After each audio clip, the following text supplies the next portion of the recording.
បាទបងប្អូនយើងណាខ្លះដែលគាត់ប្រើ Google Keyboard ហើយបាត់អាកន្លែង Pen Day នេះ Pen Day ខ្មែរឡើយនេះបាត់ឡើយហ្នឹងណាអូខេអញ្ចឹងបងប្អូនបាត់យើងអាចចូលទៅ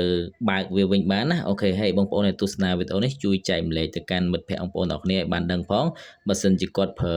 Google Keyboard ឬក៏យើងហៅថា Gboard ហ្នឹងណាដែលវាបាត់អាកន្លែង Pen Day នេះឃើញមកខ្ញុំ add នៅលើឃើញទេអញ្ចឹងបើសិនជាយើងចង់យកមកដាក់ក្រោមយើងគ្រាន់តែចូលមកកាន់ setting នេះណាយើងចូលមកកាន់ setting ហ្នឹងមកអូខេ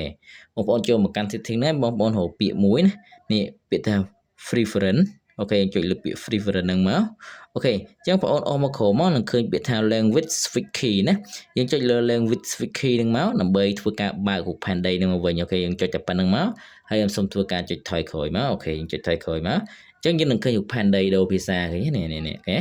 អូខេអញ្ចឹងយើងចុចមកដូរភាសាឃើញអត់នេះស្រួលឃើញទេអញ្ចឹងបើសិនជាបងប្អូនអ្នកនរគ្នាបាទអាចចុច add របៀបនេះបាននៅលើទូរស័ព្ទរបស់យើងណាមិនថា iPhone ឬក៏មិនថា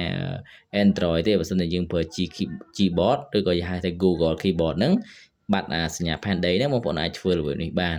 អូខេអញ្ចឹងបងប្អូនដែលទស្សនាវីដេអូហ្នឹងជួយ like follow និង subscribe trên YouTube admin អ្នកមួយផងយើងនឹងជួបគ្នានៅវីដេអូក្រោយ